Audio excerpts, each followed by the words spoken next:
Happy Friday. My name is Roy Kirchner, and this is Secrets for Success in 2025. We're sitting here in Tampa Bay, Florida, is where I'm located. And yeah, I've got a couple other guys that are speaking today with us in regards to what you can do to be successful. And I am a serial entrepreneur. I own multiple businesses here in the Tampa Bay market area.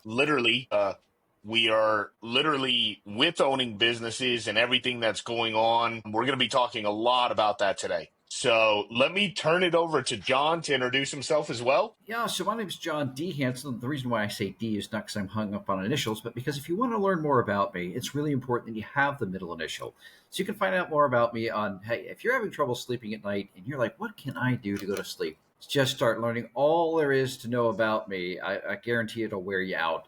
You can visit LinkedIn, you can visit YouTube, you can visit my website, you can visit Instagram, Facebook. I'm all over the place. But what I do is a combination of public speaking, workshop facilitation, and I help do business coaching, where I help entrepreneurial businesses grow strategically. And those are the combination of things I love to do. And I write a few books as well. So I love to get together with entrepreneurial, growth-minded people. And discussions like this are super encouraging, regardless of where you are in your career. These conversations are helpful. I learned something, and then I guarantee that if you spend the time with us, you'll come away with something too. So I appreciate the opportunity to be here. John, what is our topic for today? So hopefully this doesn't trigger any kind of negative emotions within everybody, but it's about navigating change. Now, there's the change that gets dropped on you like a piano in the old cartoons, right? Then there's the change that you can bring on yourself where you're innovative, you're disrupting yourself in a planned way to stay ahead of where things are. So both planned and unplanned change. How do you navigate that? Because our lives are full of it. So navigating change, that's our topic for today. I know we could go a whole lot longer than an hour about the changes going on, but that's what we're going to be talking about today. All right, great.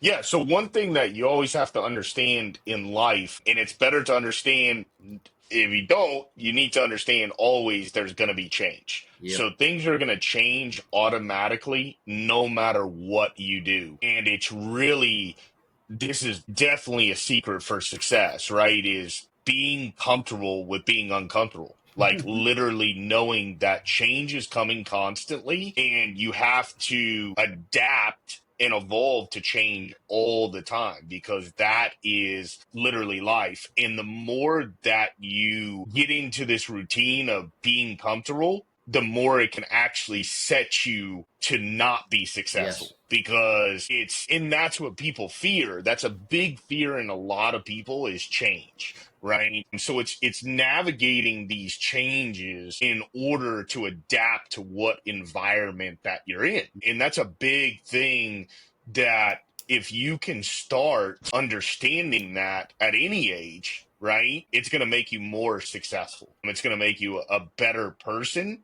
to be able to just a better person in general to be able to adapt to these changes, right? So let's see if JR can now introduce himself. Can we hear you now? Hey, can you hear me now?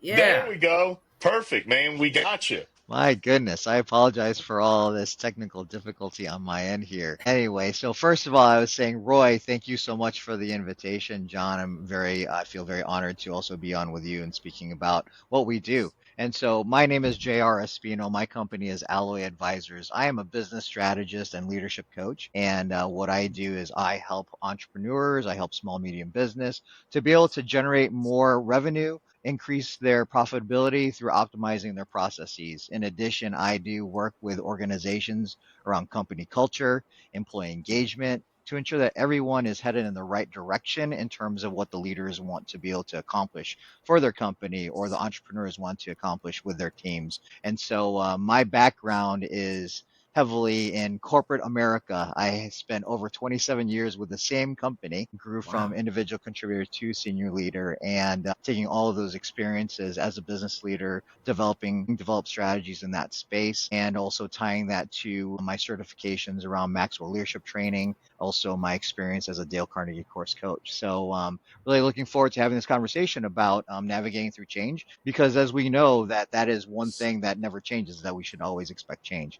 right? And so the things that entrepreneurs are faced with today are really unique as we talk about, what the workforce is, what the tariffs in terms of the effect on economy, so on and so forth. So anyway, apologize for all the technical issues, and thank you, gentlemen, for having me. No, glad to have you here, especially on today, because I mean, today there's crazy things going on, and it's a crazy landscape, right? So I think the biggest piece of advice I'll give first is there's things that you can control. And Yep. there's things that you cannot control, Yep. right? The things that you can control, that's great. The things that you don't control and you cannot control, don't panic over, right? You Yep. just got to understand that it's out of your control, right? Uh-huh. I can't stop tariffs. I can't stop the government from doing things. I can't tell them to literally everything go back, right? Right. So those things I cannot control. Does it want to put you into a truly uncomfortable situation? It absolutely Yeah. does. Like it's affecting everything 100% of my life. It's affecting my business. It's affecting my personnel, my people. It's affecting everything because we're in additive manufacturing, 3D printing. And just for everybody to understand, an enormous amount of our products that we sell come directly from China. So we are extremely impacted at this moment, right? And we have to weather the storm that's in front of us, right? I cannot control what's going on. I know that it's going on. It's impacting our business tremendously. We're losing revenue every second of every day, right? Because things are going crazy. But what I can control is while we're slow, we can control creating an environment here that we're capable of cleaning up stuff, right? We're capable of getting ahead in certain things that we're doing on a day-to-day basis because we're actually have a lot more less we have more downtime, right? But instead of just sitting around, it's like, how do we make ourselves better? How do we make ourselves more effective, more efficient? And how do we come together as a team, right, to say to each one of us like everything's going to be okay, right? Because we're 100% right now, we're 100% in a war, right? We are without a doubt in a war. And in war, like on a battlefield, people die. In this war, businesses could get crushed, right? And people could go out of business, and it just depends on how long this basically last, right? So it's literally control the things that you can control, and 100% don't panic. Like it's part of what is going to happen right now in our society. I'm going to move it over to John. Yeah, so in light of that, you took one thing that I was going to say, Roy, and you said it so well. What can you control? So in these times where you've got a lot of things kind of up in the air and there's change you didn't account for, you didn't plan for, it happened to you. One of the things that needs to be built into your life is forms of self-care. And I know that seems like, Mm, what does that matter? When things get busier and more stressful because of things you cannot control, you can absolutely control what forms of self-care you have in your life. The best part about self care is it only needs to be intentional. It doesn't have to be measure for measure, meaning that I don't need to get 8 hours of self care in to alleviate or to address 8 hours of a workday. But I do need to be consistent. Simple things that have absolutely no cost or very low cost to them: exercise, sleep, hydration. People are unaware how dehydration is a silent drain that takes energy when you desperately need it when you're navigating stressful times with change. So those are some ways of doing that. Laughter, music, exercise, social time with friends, learning something new, not connected to work, those things, giving to others. All of those are ways of self-care. But here's the key part to it. You have to label it for yourself as self-care. Just because you're doing it, the thing by itself, by default, doesn't count for self-care unless you're telling yourself subconsciously, hey, I'm doing this. I love this. This is putting energy back into my bucket. This is my self care. You have to label it for yourself. See, the front of our brain only processes, oh, I don't know, a couple million bytes of information per second. But the back part of our brain, millions and millions and millions of bytes of information per second. Our subconscious is so powerful. That's why self-care, labeling it and then doing it consistently and intentionally is so important, especially when you're navigating stressful times. You've got to be the best version of yourself for yourself, and you've got to be the best version of yourself for all those around you.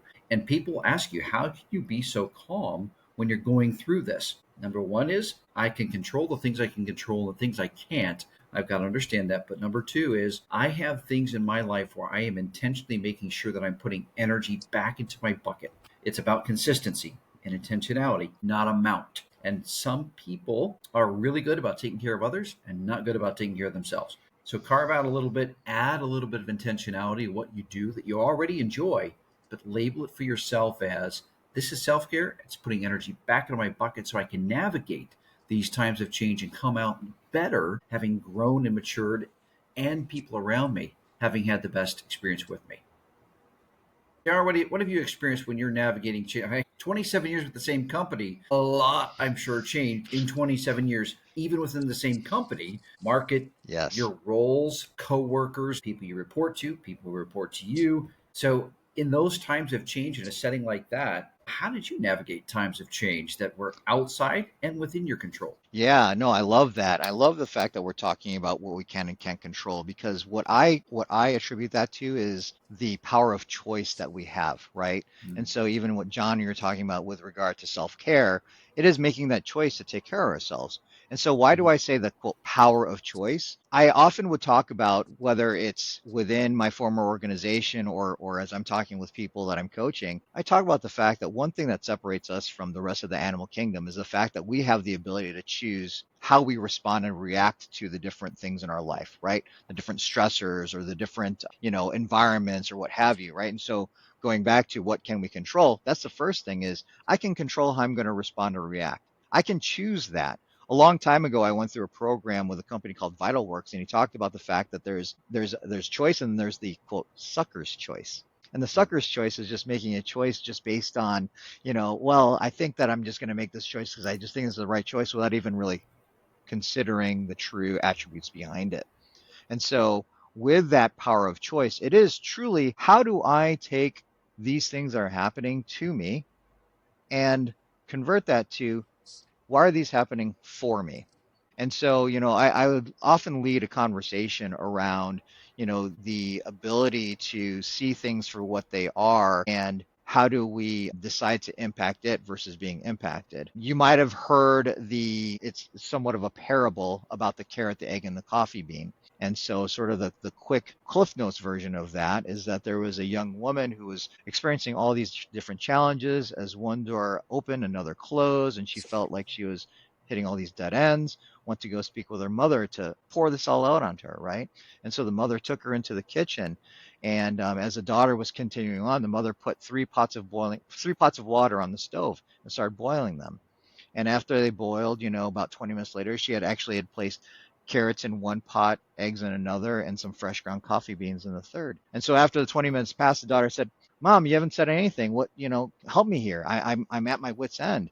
And so the mother ladled out the carrots and said, "Oh, well, what do you see here?" The daughter said, "I see boiled carrots. Like, what's the big deal?" And then the mother fished out the eggs and said, "What do you have here?" And she cracked it open. Said, "It's a hard-boiled egg. Mom, give me a break here. What's happening?" And so she poured the coffee from the third pot and gave it to the daughter. She's like, "Oh, thank you. I need this coffee." And she said, "Well, what do you see?" I see coffee. And then mother said, "What would you rather be, the carrot, the egg, and the coffee bean?" The daughter said, "I don't know what you're talking about." She said, "Each of these three things, they were subjected to the exact same stressor, the boiling water. The carrot, which once was stiff, unrelenting, hard, became softened by the boiling water. The egg, which was fragile on the outside and soft on the inside, became hardened on the inside because of the boiling water. Each of those two things were affected by the same stressor. However, the coffee was not affected by the boiling water. Instead, the coffee affected the boiling water to create coffee. So which would you rather be, the carrot, the egg, or the coffee bean?" And so I would always say, like, be the bean, be the bean, be the bean, right? So as we're navigating change, is be that bean. We're all facing the same stressor. So make that choice to be able to say, okay, how is this going to help me, right? There's a saying, and I say this all the time, everything happens for a good reason, right? People say that all the time. And what I believe, I have an amendment to that. Everything happens for a good reason. And it's up to us to just say there's something good about it, whether or not I ever understand it. And so when it comes to change, there's something good about it. And in some cases, especially if we're talking about the message from a leader to the individual contributor might not have all the information as to why, right? And so it's important for the leader to continue to communicate to their organization why we're making this change for whatever they're allowed to, whether they can, right, without getting into some of the more confidential matters. Because here's the thing, we people, and this comes from the book Crucial Conversations, with the absence of information, we fill in the gaps and make assumptions. So the leader really needs to ensure that as the change is happening, that they're giving enough information to their organization.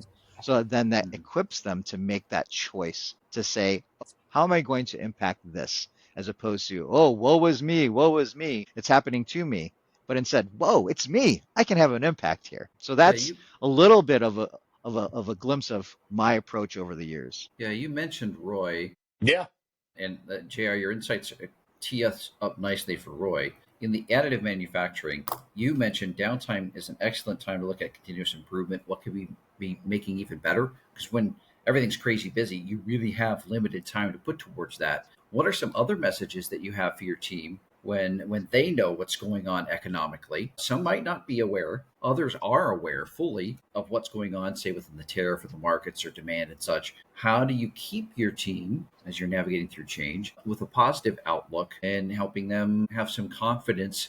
Because that's got to be a challenging thing for a business owner that has employees relying on him. Yeah, I mean, from the top down, from the owner or the CEO of the company or the senior leadership team, which, everything trickles down. So if it's from, like the CEO, then he has like a senior leadership team, and then it goes down from there. And in some organizations may not, but it's the job of the leader, the CEO, the visionary, the person that's at the top, to really let the company, everybody within your team, your company, know that, we're a company, right? We weather storms, and we're not like, the company's not living paycheck to paycheck. Like, it does have, it knows that storms come. So if you're a smart business owner, you know that storms do come, and you have reserve and things of this nature to be able to handle times like this, right? So that's the first thing that I think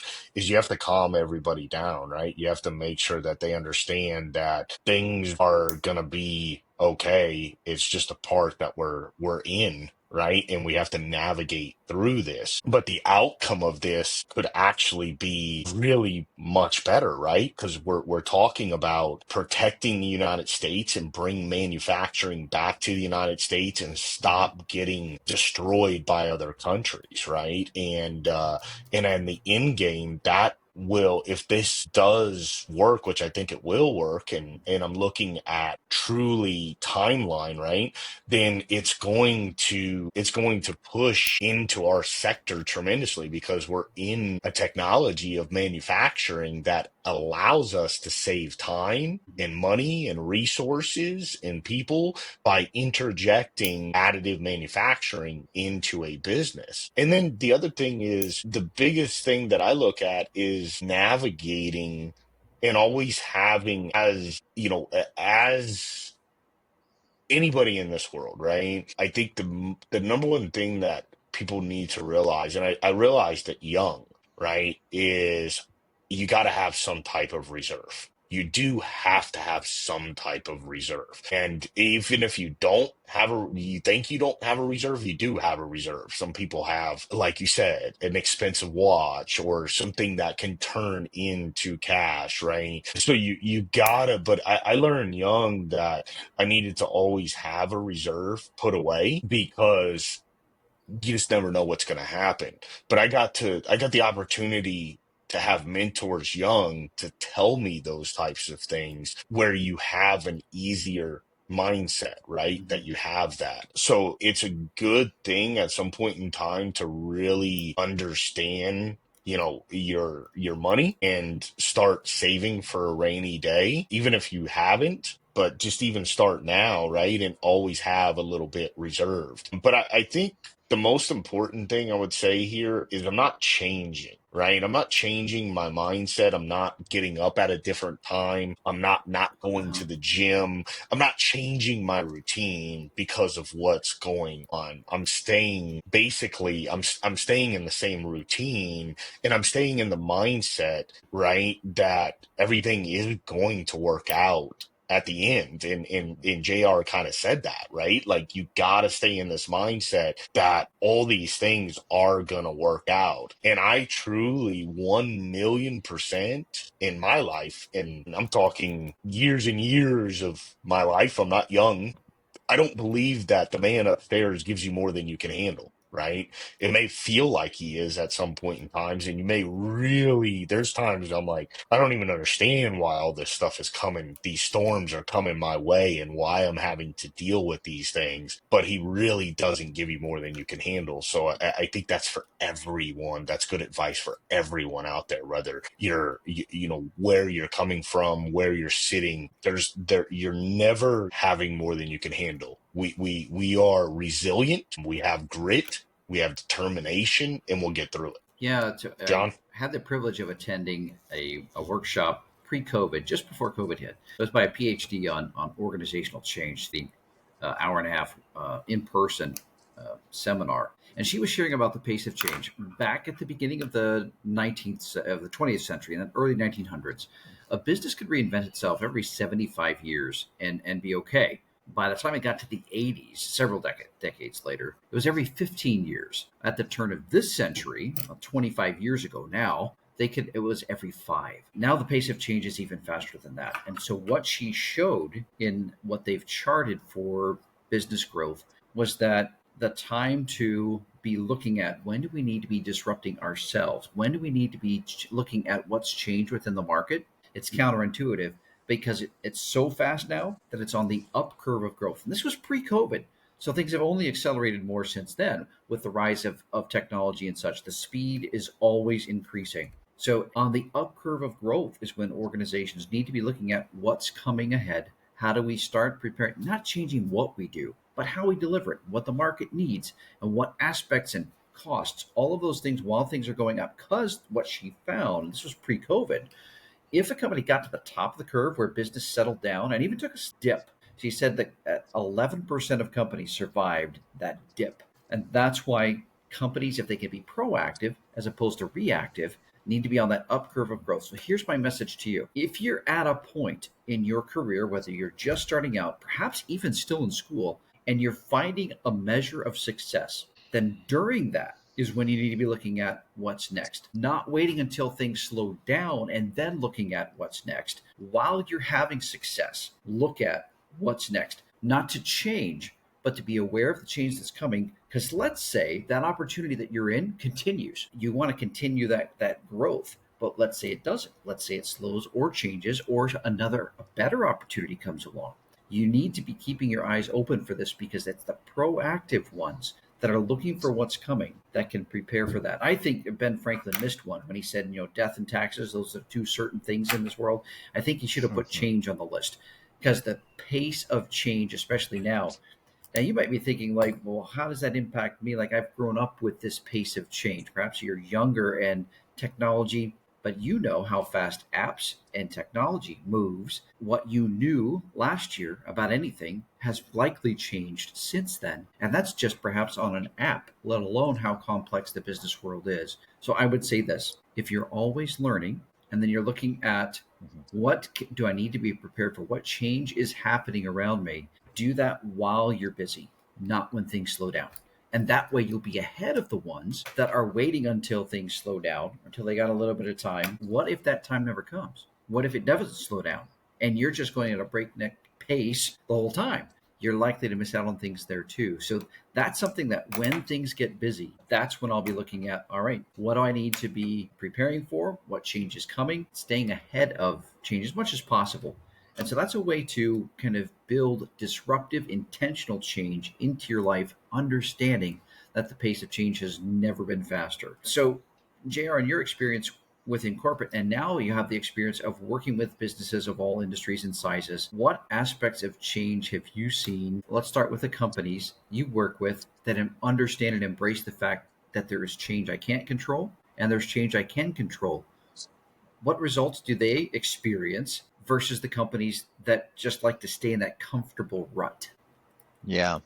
Yeah, so one of the things that I point my clients to is strategy over tactics, right? Mm. Especially as we're talking about small, medium business owners, a lot of times they spend more time working in the business as opposed Yeah. to on the business, right? And so in the business is the tactical element, like they may be great at the thing, whatever the Mhm. widget that they're making and making the widget, as opposed to being the leader and the strategist. And so, I often reference, in any organization, the hierarchy, it's shaped like a pyramid, right? And if you were to think, anyone who's listening right now, if you were to think that if you are the leader of the organization, you're at the pinnacle of the pyramid, right? And then your organization sort of fills in down below. And if you were to picture yourself out in Egypt at the Great Pyramids and you're standing on top at the pinnacle, what you see is significantly different than what the rest of your organization sees in Mhm. terms of line of sight,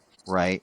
And so what I found is that's how I tie it back to the strategy and pointing my clients toward what is the distant future, because you need to rely on your organization to take care of those tactical things. Help yourself in working more on your business and less in your business. Only work in your business because you want to, not because you need to, Mhm. right? And so the opposite happens when there is a client who's like, I need to just do this. I need to do this. And then they find themselves falling in the myth of multitasking, because Mhm. it is a myth. You can't truly multitask. It's task switching, right? Mhm. But with task switching, there is downtime every time that they switch from one thing to the other, Yep. and they're not as productive as they can be. So, with not being as productive as they can be, are they really achieving their objectives? No, because they're paying attention to what's right in front of them instead of what's ahead. Them as the leader, whether you're a CEO of a company, you're the entrepreneur, whatever it is, people are relying on you for what your line of sight is way down the Mhm. road, right? And so, I think that that is one mistake even I made in my own transition. Right now, I don't have this giant workforce working for me. Right. However, I was thinking more along the lines of, oh, I have to do all these tactical things. And I wasn't looking up to say, okay, really, where am I headed? Right. Mhm. And so, that's another part of it, is really making sure that we know the direction we're going. And with change, of course, to your point, the speed of change is significant, right? And so we at least have to know strategically, where do we want to go? Because when change happens, not if, but when change happens, Right. I'm able to pivot it, right? I also use the analogy, I'm all about analogies. I use the analogy of a GPS device. Mhm. Every single time you use a GPS device, the first thing you do is you put in a destination. And then the second thing that happens is the device knows where you are and it calculates it, right? And so you may be driving here in Florida, sometimes the highway shut down. And Right. then so you might Reroute get you. diverted. Yeah. And so that's what happens is you get rerouted, but there's a plan. There's your destination. The device knows this is the vision, right? And it's going to reroute you back to the right place. And so I really, really emphasize that, because with the fact that change is going to happen, we have to have our eye on the prize so we can get there. Yeah, that's well said. Roy, that has a question for you. Vision. Who's got time for that? As a business owner, why do you need to be Mm. concerned about the vision of the company? Heck, you got to make sure people get paid, bills get paid, product goes out the door, quality's good. Why do you, as a leader, why is vision important to you? And why is it important to communicate that to your team? Well, it's gigantic. It's enormously huge because you are responsible for people's lives, right? You're Hmm. responsible not only for people's lives, you're responsible for your customers as well. You're Hmm. serving people. Like you have to understand when you have a business, you're serving all sorts of people. People are counting on you. Yeah. Regardless of who it is, right? They're all counting on you. You have a responsibility to you in your family, your actual own family, right? Because you're putting food on the table, you're paying the bills, you're putting a roof over their head. And then you're also responsible for other people's lives, right? And then you're responsible for being able to provide a product or service to somebody else and do it in a way that is going to be rememberable, where they constantly continue to do business with you. So it's the vision it's so interesting, because in this world, right, in this world right now, your vision is changing, your plan is changing. We have so many things that you absolutely, JR said it best, you have to keep your eye on the ball, right? You have to not only work in your business, you got to work on your business. You have AI, you have new administration, you have tariffs, you have things constantly changing, and you got to look at. Now, I'm saying it from a business owner standpoint, but I want to back up a little bit here. It doesn't matter. You need to look as you as a person, right? Regardless if you're a business owner, if you're part of a team, whatever you are, you need to look. This is April of 2025. You need to have a vision as yourself, because guess what? To be honest with you, there's nobody that's going to have that vision for you. This is on you. Like, if you want something in this world, you got to go get it, right? If you want to be better, if you want a better job, if you want to have security in your job, you need to keep on climbing the ladder to the point where they know that it would radically hurt the business if they let you go over somebody else. So it's your ability to constantly adapt to change, but always learn, always grow, right? And people say, well, how do I grow? I mean, oh my gosh, now you have so many ways to grow and improve yourself. It's not even funny. You could just go right to YouTube and start putting in things on how to grow and improve my life, right? And improve myself in business. But you can start understanding new technologies of the world, like 3D printing, additive manufacturing, artificial intelligence, automation. These are things that are coming no matter what. It's they've already told you they're coming. You know they're coming. Start understanding what's coming, right? And it's on you. It's on you as a person, that you need to do this in order to advance in your life, right? And nobody's going to do it for you. That's the thing. That's the key that I can tell you, is there's nobody besides yourself that you can blame or you can count on. You got to look at yourself and you got to say, do I want to be better? And if I do, let's start creating a vision and let's start implementing that vision to get to the next level, right? Yeah. Yeah. This is something that came to mind as we talked about earlier in the conversation. Roy, you brought this up. I think it's a beautiful irony where, while things are always constantly changing, one of the keys to being able to navigate change is to be consistent. Not consistent in the same thing you've always done, but consistent in the habits and the practices that brought about success in your life. So let me explain what I mean by that. The most simple thing you can do to be consistent is to show up. I know that seems like, well, that's not rocket science, John. Yeah, but do you know how rare it is that someone is known for being rock solid in their consistency, regardless of their age, regardless of what their role is, regardless of what the company is? If you as a person, and then the company you work with, or the company that you own currently, or the one you want to own in the future, is known for showing up, being consistent, something that people can rely on, someone that people can rely on when everything else around is changing. The power of consistency. This is connected directly to the value and the impact you can have on others as an individual, as a team member, as an owner or a leader, is being consistent. Because the thing that people desperately want is consistency. They want something they can rely on. I don't want to get in a car and not sure if it's going to start today. Maybe it won't start tomorrow. Maybe it's going to break down. No, I appreciate and have had great experience with certain brands of cars, because when I turn the key, it starts, we get from point A to point B. It's not sexy. It's not perhaps the most popular thing out there, but you know what? I can count on those cars to get me from point A to point B more than the newer, nicer looking company cars that I had. The personal vehicles that I had, I could count on them. That idea of consistency is connected directly to being able to be a trusted resource, to be a trusted person they can go to, a trusted company. So, regardless of where you are in your career right now, if you have people saying they can count on you, that's tied directly to your consistency. And that's how, no matter what's changing, people can count on you not changing in this way, in the quality of, if I say I'm going to do it, I do it. I follow up. I get things done. I show up. Then you can add all the other qualities to it of a positive attitude and always learning. But if you just show up and are consistent, you will be light years ahead of the majority of experiences that people have with others and with other companies. Why? Because it is something they can rely on. And when the speed of change is what it is today, if someone has a person or a company they can count on, it's invaluable. It's invaluable. You'll stand out in such a great way.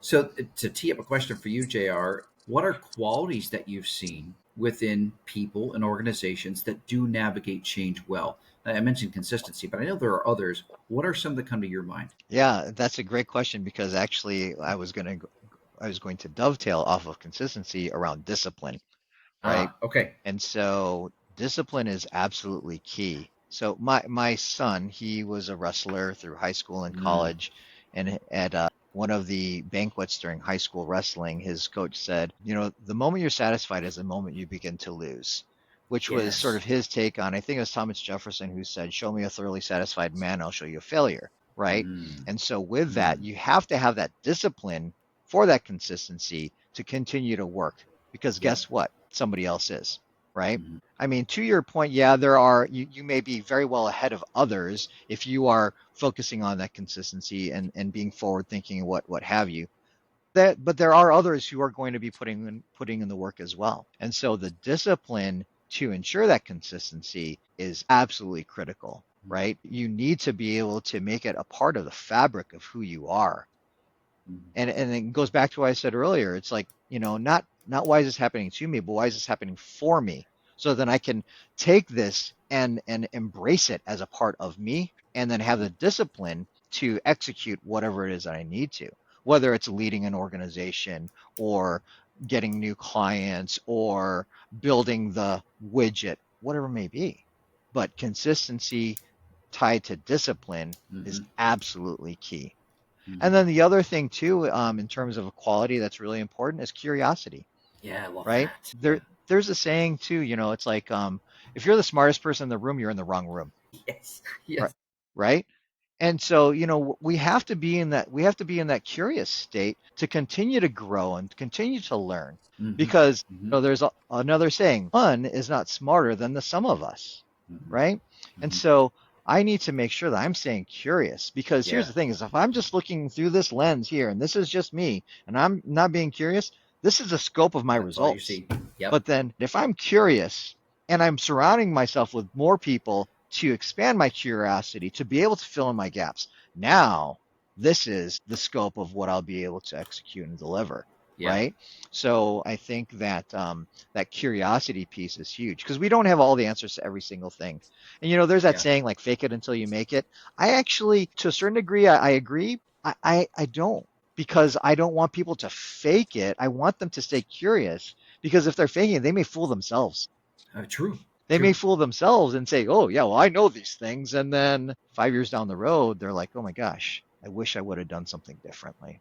So I would say those are two main qualities in terms of discipline and curiosity. Yeah. What would you say, Roy, are qualities you've seen that helps you and others navigate change? Some personal qualities. Um, I mean, mine beautifully is taking every single thing that happens, right, in your life. And you have to remember hindsight's 2020. You can see in the past so clearly. I mean, it's crystal clear. So every single mistake, every single trial, every single tribulation that you have been through, and everything that's hurt, like truly hurt you, you're not going to have again because of your experience, right? And some of that, you can have the best mentors in the world. You can Hmm. have the the brightest and the best people, right? But again, they're providing you what is called mentorship or coaching or consulting. They're providing you advice. But at the end of the day, at the very end of the day, it's got to be your decision what you're going to do. And sometimes you're going to do the right thing, and sometimes you're going to do the wrong thing. And sometimes you're meant to actually, believe it or not, do the wrong thing, right? Because then you're learning from the mistake or the thing that you've actually done, that really hurts sometimes. I mean, truly hurts, right? But you've learned from that,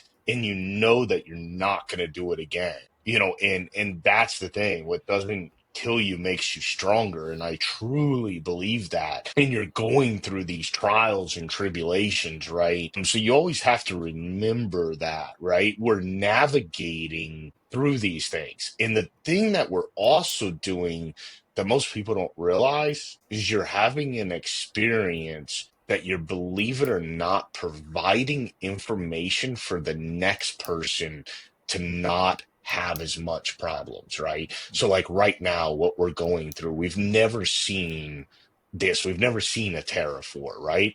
But who's to say it's not going to come again in 10 years or 5 years? And then somebody else is dealing with it at that time, but they never dealt with it before, right? There's a new business owner, and he wasn't in that position, where we're at right now in 2025, but it's 2035, and he's in that position. He's trying to figure it out. Well, again, there's people that have dealt with it 10 years ago, like us, right? And we're able to help that person navigate. So the information game is so valuable, right? It's so great that things happen, and then you're gathering that information, and you're going to be able to help somebody in the future as well. I mean, you got to really look at that, because that is one of the biggest things in life, right? And this is for every single person. It's the amount of time that you're providing to affect change in somebody else's life, right? It's the mark that you leave while you're here, right? And it's those types of things. And it doesn't matter who you are. It doesn't matter what career you have. It's everybody can help each other, right? And that's truly the secret to success, because success looks different for every single person, right? Somebody say, I have a mansion, I drive a brand new Ferrari. That's success to that person. But the other person is sitting in Kenya, and they're helping people survive, right? And they're providing medical equipment, or they're providing, life-saving measures to help somebody. And they saved all these people's lives. So to them, that is true success. And they don't have they're never going to have a mansion. They're never going to have a Ferrari, but their life is fulfilled. So every success is so different for everybody. You have to measure success to yourself. Right? You only answer to two people in this world, and you really do. You answer to yourself, and you answer to the man upstairs. And you've got to decide, right, what success looks like to you. And that's the same what we just said, a vision. Everybody has to have a vision of what their life looks like. And that's the problem. We have too many people that don't have a vision, and they're not trying to get to the next level. And why? Like, you've got one life to live, right? You've got one life. That's it. And you might as well spend it doing what you want, right? And you might as well spend it creating change that is guiding and helping people. I just believe that. Yeah. We're down to our last 10 minutes, so I'm going to say a couple of minutes. I want to make sure I save up time for both of you. Go to JR, and then Roy can close us. So the thing that has come up multiple times in our conversation has been the aspect of learning. And one of the qualities of life of always learning, there's a beautiful irony called the knowledge gap, where I discovered that I learned about this a few years ago. And what's so beautifully ironic about it is that the ones that are aware that there's a gap that they can never fill. There's more knowledge in the world than I can ever learn, but that's okay, because I'm always learning. I'll never stop learning. As opposed to when I was in my early 20s and I thought I knew everything and wasn't aware that there's knowledge gap, I settled for what I thought I knew. And that's what I think is so beautifully ironic about it. The ones that realize that there's more knowledge in the world than I can ever understand will constantly learn, constantly surround themselves with people who are learning, and in the end, they learn far more, even though they know they can't learn all there is to know, than the ones that think they've got it all figured out. And we've been around people like that. I was like that when I was younger, and it's actually stifles innovation and creativity, and it takes energy away, as opposed to the ones that love to learn. And here's the best way to learn I found is to ask great questions. John Maxwell, in his book, Leaders Ask Great Questions, said the quality of the answer is dependent upon the quality of the question. The better questions you ask, the better answers you get. You get known for being curious, and the curiosity is one of my non-negotiables. I love you said this, JR. It's one of my non-negotiables. When I'm going to be working with somebody, is I find out how they're curious. And the way I can tell is by the questions they ask, and how often and how much, if they're constantly asking and constantly learning. So I appreciate this about what I see in younger generations, as that they do tend to be more curious. They don't go off of assumptions. They don't tend to fake it until they make it. Keep asking the questions. Keep staying curious, because that's a superpower. If you're always curious, you'll always be learning, and you'll always be looking for people that do the same. And that's a multiplier when you have people like that in your life. So, what's kind of a final thought you would say, JR, in the couple minutes we've got here? In regards to navigating change, is there an overview that's something that jump out from our conversation? Or is there one other thing you wanted to talk about in connection with change? Yeah, so I love that you bring in the learning element of it. That's actually a big part of my career and my former employer. I was in Hmm. learning and development as a Oh, leader, as a cool. senior leader there. Yeah, and there is that knowledge gap. And so, what it boils down to is it goes back to what I said earlier in terms of keeping your organization informed, right? Now, the other part of it, I'm talking to the people who are watching right now who maybe want to advance their careers. Maybe they're not that Hmm. entrepreneur right now. Maybe they're working for an organization. It goes back to what you said, John. Ask questions, right? Ask questions to be able to gain the insights. So my former company, we had outsourced to another organization that helped with company culture, a company called Sen Delaney. And one of their philosophies is around what they call the results cone. And if you were to picture a funnel, at the bottom of the funnel is insights. The next is thinking, the next Oh. is behavior, the next is results. And so basically the thought process is that your insights drive your thinking. Your thinking drives your behaviors, and those behaviors drive your results. And so anytime I would talk with folks about that particular results cone of Sen Delaney is, guess what? If you broaden your insights at the bottom of the funnel there, you're going to broaden your results, right? So Interesting. making sure to ask questions is very important. Mm. Continue to learn because we need to have that as we navigate change. Again, going back to Yeah. the fact that we as human beings, with the absence of information, we fill in the gaps with With a assumption. song. So That's there's not that good. thing is like, let's make sure that we have the shared pool of meaning. Again, that's language out of the book, Crucial Conversations. Let's make sure there's shared pool of meaning. What's happening here is happening here, and we bring it all together, right? Hmm. Ask Yeah. those questions, learn, stay curious. You're going to be able to navigate change more effectively. I'm not saying that's the key to Oh, everything. no. It doesn't mean it's easy. Heck, if it was easy, everybody would love Right, change. right, exactly.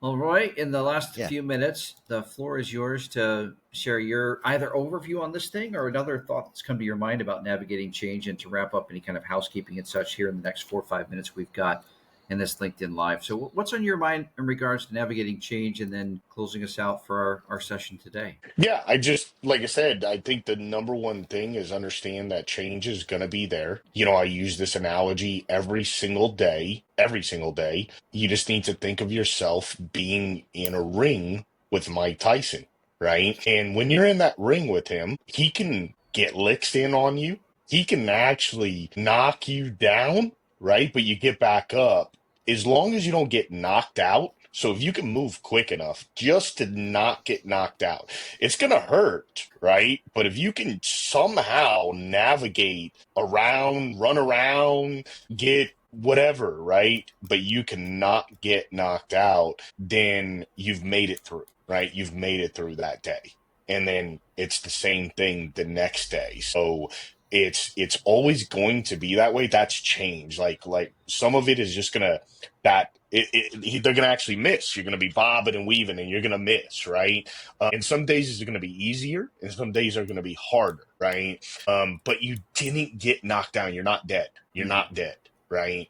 And you have the ability to learn from every single day, right? And you have the ability to grow in maneuver better every single day. And that's again learning and educating yourself and surrounding yourself with people that are you're in a room and you're not the smartest one, right? Or you're around, sometimes it's just being around good people. It's just being around real, authentic, true people that want to see people succeed in this world. So they may not literally be more knowledgeable than you, but they're an actual good person. They're a true, sincere person that you can see that are there, and they show this amazing quality of just got your back, right? Because that's an amazing quality. So some things like that, it's making you realize that every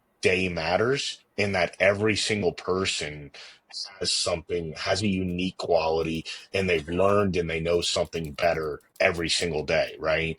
I mean, there is always going to be somebody that knows something that I don't know, or smarter in one sector than I do. And it could be somebody that's half my age, right? Half my age, but they know this, they've studied it and they know it. So it doesn't, but it also comes down to like literally just helping each other, right? And if you see somebody, right, and they're struggling, just help them, right? And that's the key, because in true reality, you're going to look back and you're going to say, and you're going to know that you're a good person and you did the right thing. Right. So it's those types of things. Listen, we have a lot going on. Lives are busy, right? Take a breath, breathe, take a moment, right?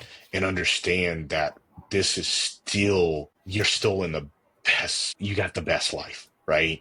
And you have the ability to become whatever you want to be at whatever age you are, right? You know, people that know me know that I graduated high school with a fourth grade reading level. People that know me know that I almost died in 2021, but I didn't. I'm here on this planet, right? And take that in and understand that you have the ability to just decide every single day if you're going to maneuver and you're going to have a good day, right? And you're not going to get knocked out, and just love what you do, right? And that's the biggest thing too, is time is short. I think everybody that's on this, John, JR, everybody loves what they do. So you got to really look at what you're doing every single day and make sure that you love it. Because if you do, it's not a job, right? You enjoy it. I mean, I think that's the biggest thing, is people enjoying their lives. But we're here every single Friday at noon. I appreciate every person listening in. We're here to help anyone. So you guys can message us anytime. You can ask us any question. You're looking at